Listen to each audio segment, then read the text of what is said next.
BA पास करने के बाद चंद्र प्रकाश को एक ट्यूशन करने के सिवा कुछ न सूझा। उनकी मां पहले ही मर चुकी थी। इसी साल वालिद भी चल बसे और प्रकाश जिंदगी के जो शेरी ख्वाब देखा करता था वो मिट्टी में मिल गए। वालिद आला ओहदे पर थे। उनकी वसातत से चंद्र प्रकाश को अच्छी जगह मिलने की पूरी उम्मीद थी, मगर वो सब मंसूबे धरे ही रह गए और अब गुजर औकात के लिए सिर्फ 30 रुपए माहवार की ट्यूशन ही रह गई है। वालिद ने कोई जायदाद न छोड़ी, उल्टा भूख का बोझ और सर पर लाद दिया। और बीवी भी मिली तो तालीम याफ्ता, शौकीन, जुबान की तरार, जिसे मोटा खाने और मोटे पहनने की निस्बत मरजाना कबूल था। चंद्र प्रकाश को 30 की नौकरी करते शर्म आती थी, लेकिन ठाकर साहब ने रहने के लिए मकान देकर उनके आंसू पूछ दिए। ये मकान ठाकर साहब के मकान से मिला हुआ था, पुख्ता, हवादार, साफ सुथरा और जरूरी सामान से आरास्ता। ऐसा मकान 20 रुपए माहवार से कम में ना मिल सकता था। लड़का तो लगभग उन्हीं की उम्र का था, मगर बड़ा कुन ज़हन, कामचोर, अभी 9वीं दर्जे में पढ़ता था। सबसे बड़ी बात यह कि ठाकुर और ठुकराइन दोनों प्रकाश की बड़ी इज्जत करते थे, बल्कि अपना ही लड़का समझते थे। गोया मुलाजिम नहीं, घर का आदमी था और घर के हर एक मामले में उससे मशवरा लिया जाता था।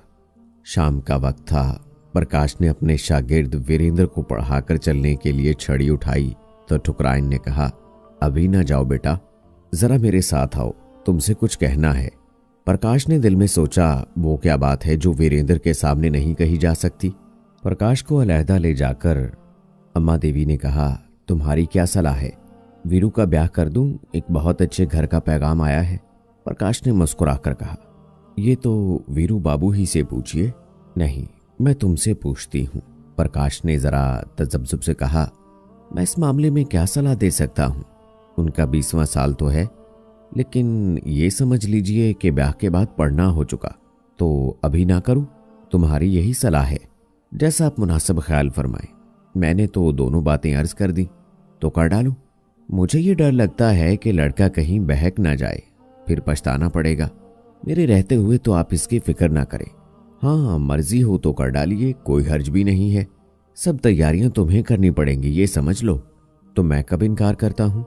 रोटी की खैर मनाने वाले तालीम याफ्ता नौजवानों में एक कमजोरी होती है जो उन्हें तलक सच्चाई के इजहार से रोकती है। प्रकाश में भी यही कमजोरी थी।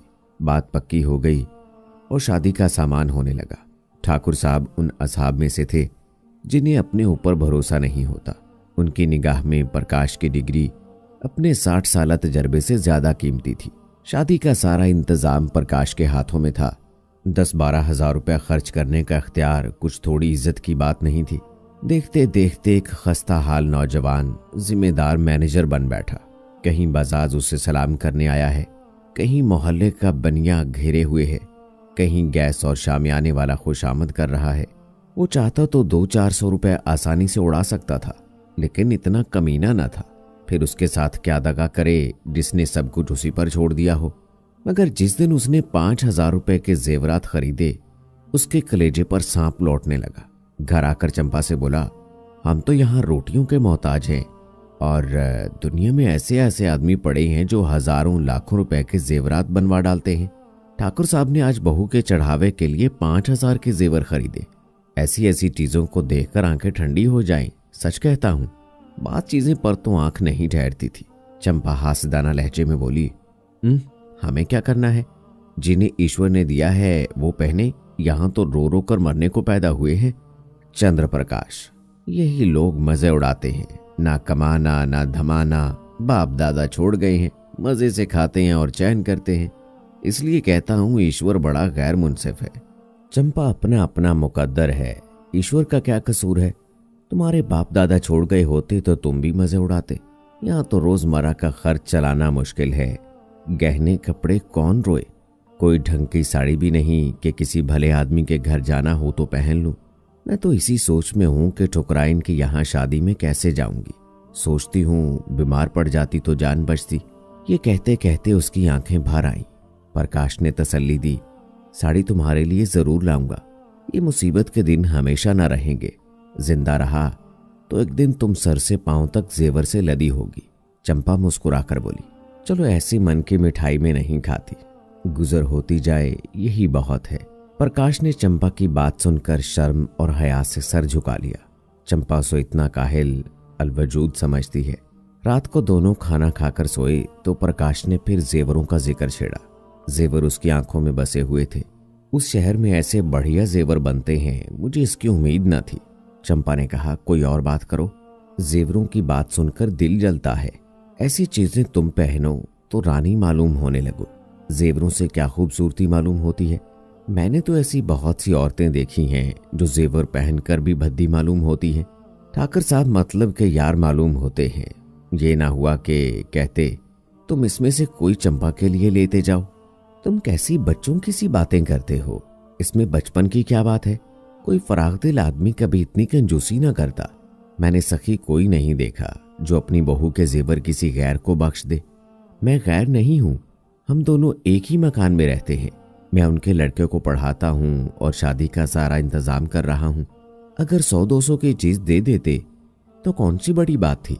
मगर अहले सरबत का दिल दौलत के बोझ से दबकर सुकड़ जाता है। उसमें सखावत और फराग हौसलगी के लिए जगह ही नहीं रहती। यकायक प्रकाश चारपाई से उठकर खड़ा हुआ। आह, चंपा के नाजुक जिस्म पर एक गहना भी नहीं, फिर भी वो कितनी शाकर है। उसे चंपा पर रहम आ गया। यही तो खाने पीने की उम्र है और इस उम्र में इस बेचारी को हर एक चीज के लिए तरसना पड़ता है। वो दबे पांव घर से बाहर छत पर आया। ठाकुर साहब की छत उस छत से मिली हुई थी। बीच में एक 5 फीट ऊंची दीवार थी। वो दीवार पर चढ़ गया और ठाकुर साहब की छत पर आहिस्ता से उतर गया। घर में बिल्कुल सन्नाटा था। उसने सोचा पहले जीना से उतरकर कमरे में चलूं। अगर वो जाग गए तो जोर से हंस दूंगा और कहूंगा क्या चरका दिया। कह दूंगा मेरे घर की छत से कोई आदमी इधर आता दिखाई दिया, इसलिए मैं भी उसके पीछे पीछे आया कि देखूं ये क्या कर रहा है। किसी को मुझ पर शक ही नहीं होगा। अगर संदूक की कुंजी मिल गई तो पोबारा है, सब नौकरों पर शुबा करेंगे। मैं भी कहूंगा साहब नौकरों की हरकत है, इनके सिवा और कौन ले जा सकता है। मैं नलवा निकल जाऊंगा। शादी के बाद कोई दूसरा घर ले लूंगा। फिर आहिस्ता आहिस्ता एक एक जेवर चंपा को दूंगा जिससे कोई शक ना गुजरे। फिर भी वो जब जीने से उतरने लगा तो उसका दिल धड़क रहा था। धूप निकल आई थी। प्रकाश अभी सो रहा था कि चंपा ने उसे जगाकर कहा, बड़ा गजब हो गया। रात को ठाकर साहब के घर में चोरी हो गई। चोर जेवरों का डब्बा उठाकर ले गए। प्रकाश ने पड़े पड़े पूछा, किसी ने पकड़ा नहीं चोर को? किसी को खबर भी नहीं। वही डब्बे ले गए जिसमें शादी के जेवर रखे थे।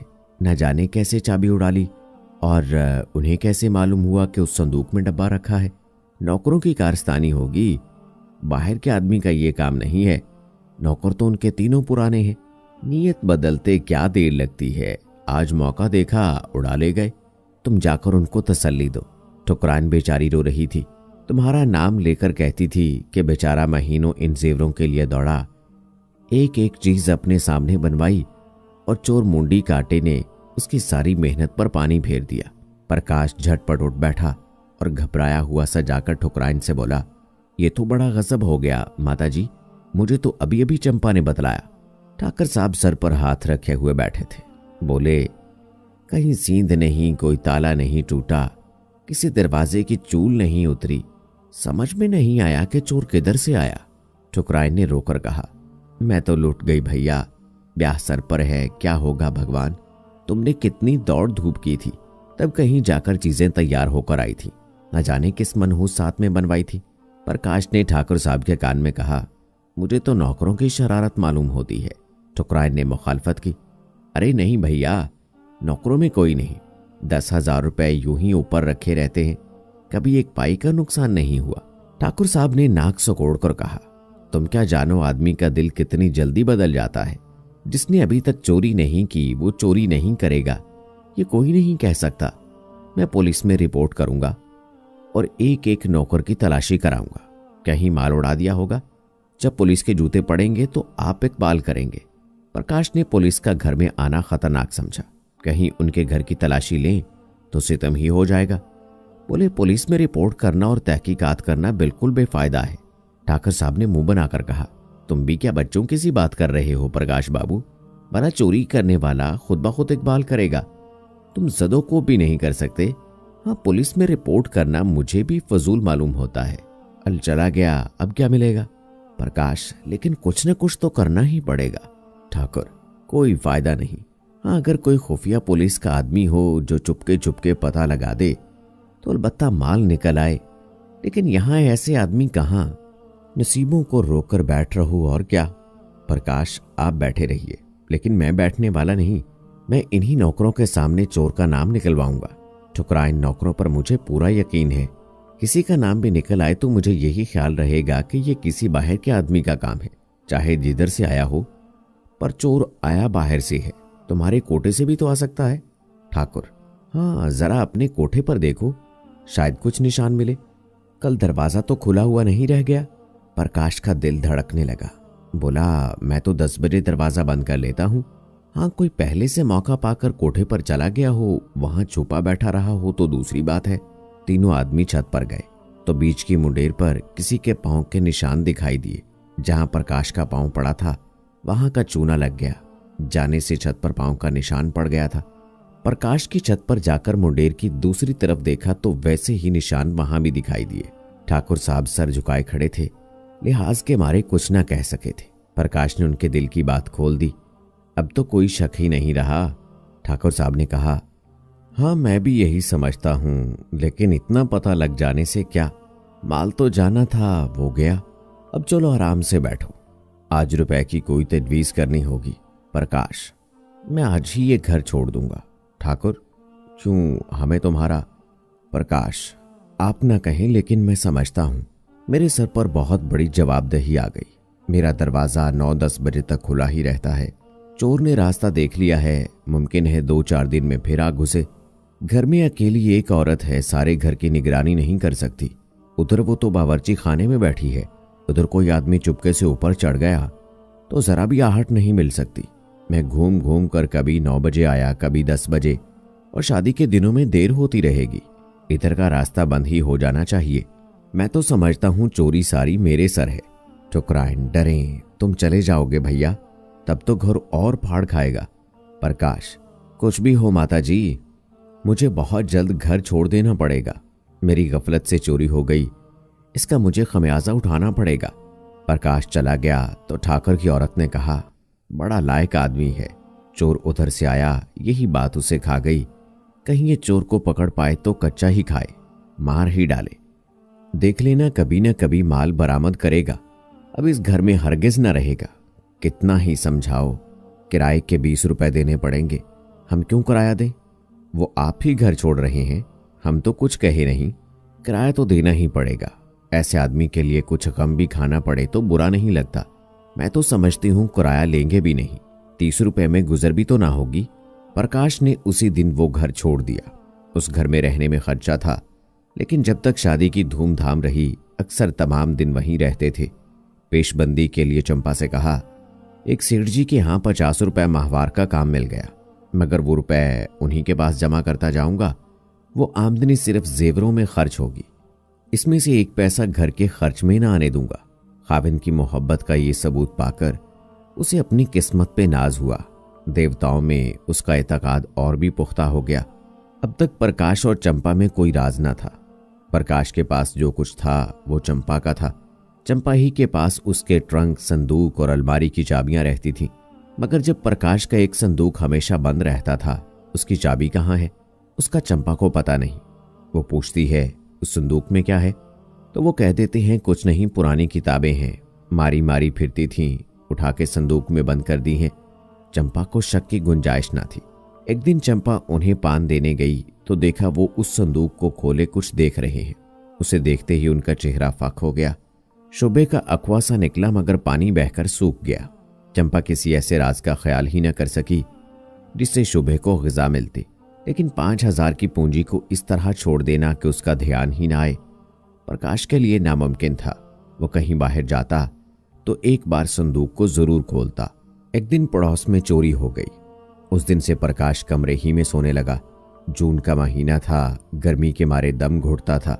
चंपा ने बाहर सोने के लिए कहा, मगर प्रकाश न माना। अकेला घर कैसे छोड़ दे? चंपा ने कहा, चोरी ऐसों के घर नहीं होती, चोर कुछ देखकर ही जान खतरे में डालते हैं। यहाँ क्या रखा है? प्रकाश ने गुस्से से कहा, कुछ नहीं, बर्तन तो हैं, गरीब के लिए तो अपनी हंडिया ही बहुत है। एक दिन चंपा ने कमरे में झाड़ू लगाई तो संदूक खिसकाकर एक तरफ रख दिया। प्रकाश ने संदूक की जगह बदली हुई देखी तो बोला, संदूक तुमने हटाया था? ये पूछने की बात ना थी, झाड़ू लगाते वक्त अक्सर चीजें इधर उधर खिसका दी जाती हैं। बोली, मैं क्यों हटाने लगी? फिर किसने हटाया? घर में तुम रहती हो, जाने कौन। अच्छा, अगर मैंने ही हटा दिया तो इसमें पूछने की क्या बात है? कुछ यूं ही पूछा था, मगर जब तक संदूक खोलकर तमाम चीजें देख न ले प्रकाश को चैन कहाँ।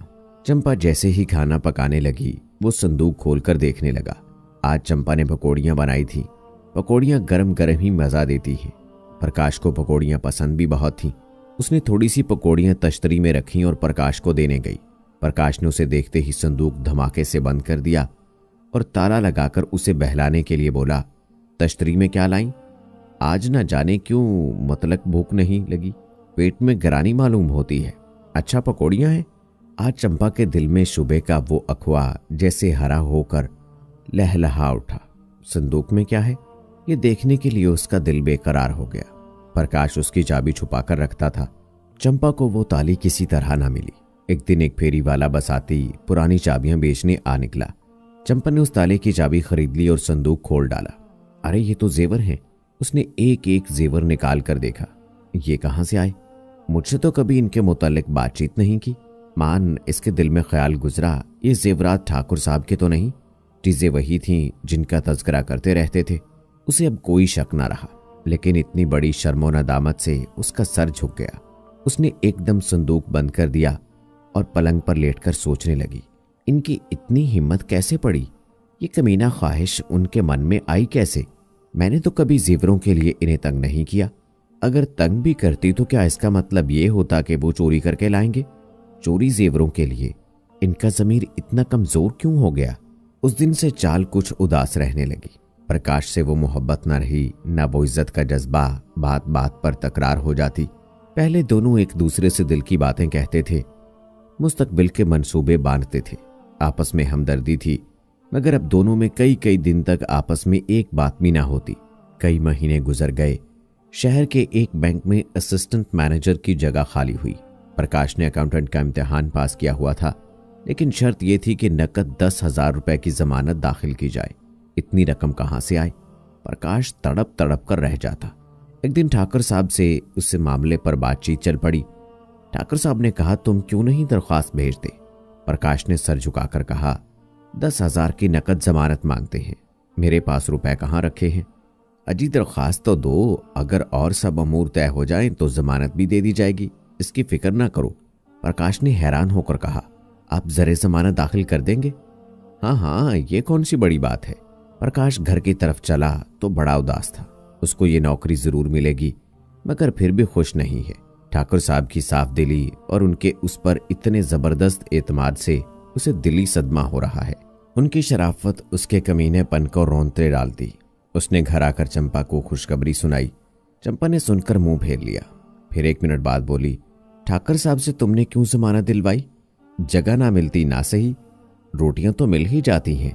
रुपए पैसे का मामला है, कहीं भूल चूक हो जाए तो तुम्हारे साथ उनके पैसे भी जाएं।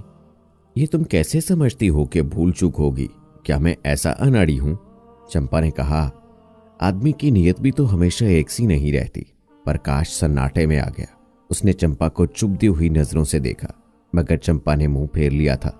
वो उसके अंदरूनी ख्याल का अंदाजा ना लगा सका, मगर ऐसी खुशखबरी सुनकर भी चंपा का उदास रहना खटकने लगा।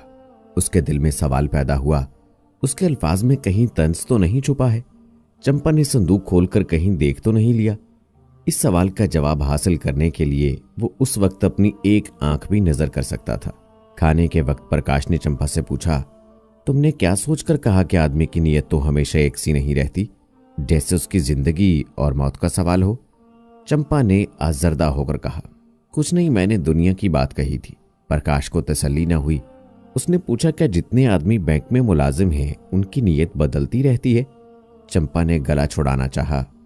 तुम तो जुबान पकड़ते हो। ठाकुर साहब के यहाँ शादी में ही तो तुम अपनी नीयत ठीक न रख सके। 100-200 रुपए की चीज घर में ही रख ली है। प्रकाश के दिल में बोझ सा उतर गया। मुस्कुराकर बोला, अच्छा तुम्हारा इशारा उस तरफ था, लेकिन मैंने कमीशन के सिवाय उनकी एक पाई भी नहीं छुई। और कमीशन लेना तो कोई पाप नहीं, बड़े बड़े हुकाम खुले खजाने कमीशन लिया करते हैं। चंपा ने नफरत के लहजे में कहा। जो आदमी अपने ऊपर इतना यकीन रखे उसकी आंख बचाकर एक पाई भी लेना गुनाह समझती हूँ। तुम्हारी शराफत जब जानती कि तुम कमीशन के रुपए जाकर उनके हवाले कर देते, उन 6 महीनों में उन्होंने तुम्हारे साथ क्या क्या सलूक किए? कुछ दिया ही है? मकान तुमने खुद छोड़ा, लेकिन वो 20 रुपए माहवार दिए जाते हैं। इलाके से कोई सौगात आती है तुम्हारे यहाँ जरूर भेजते हैं। तुम्हारे पास घड़ी ना थी, अपनी घड़ी तुम्हें दे दी। तुम्हारी कहारन जब नागा करती है खबर पाते ही अपना नौकर भेज देते हैं। मेरी बीमारी में डॉक्टर की फीस उन्होंने अदा की और दिन में 2-2 दफा पूछने आया करते थे।